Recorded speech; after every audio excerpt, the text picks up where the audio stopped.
আমাদের একবার প্রশ্ন করেছেন যে আসসালামু আলাইকুম শাইখ, স্টক মার্কেট অর্থাৎ শেয়ার বাজার ব্যবসা জায়েজ আছে কিনা?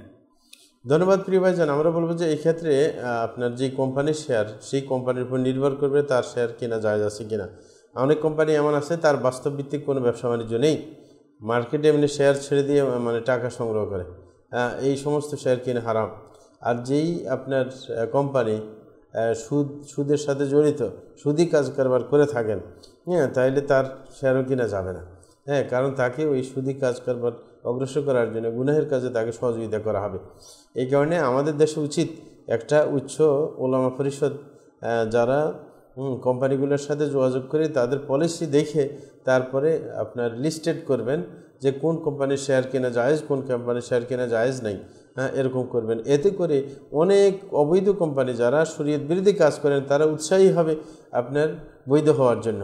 আমরা আরব দেশে দেখেছি, আরব দেশে রাষ্ট্রীয়ভাবে উচ্চ ওলামা পরিষদের সদস্যরা গবেষণা করে এবং কোম্পানিদের সাথে যোগাযোগ করে লিস্টেড করেন, মানে ইয়েতে আসতে থাকে, আপনার চ্যানেলগুলোর মধ্যে আসতে থাকে। শেয়ার মার্কেটের যখন আলোচনা চলে যে পাশে কোনগুলো হালাল কোনগুলো হারাম, তখন অবশ্যই বাধ্য হয়ে যারা হারাম পর্যায়ে তাদের শেয়ার বিক্রি ভালো হয় না, তখন বাধ্য হয়ে তারা নিজেদের পলিসিকে পরিবর্তন করে সে হালাল হওয়ার চেষ্টা করে।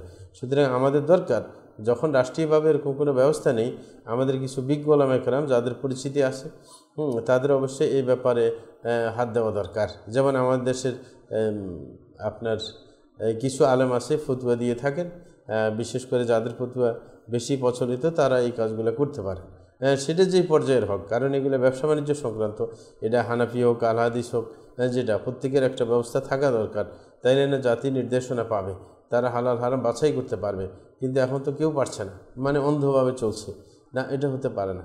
সুতরাং আমরা বলবো যে আবেদন জানাবো যে যারা এই পর্যায়ে অভিজ্ঞ রয়েছেন তারা অগ্রসর হবেন, যেই পক্ষেরই হোক না কেন। কারণ এটার মধ্যে মাযহাবের তেমন একটা প্রভাব পড়ে না, কারণ ব্যবসা বাণিজ্য এই ক্ষেত্রে সামান্যই বেশ কম। সুতরাং এই কাজটা যে কেউ করতে পারে। জাযাকুমুল্লাহু খাইর, বারাকাল্লাহু ফিক।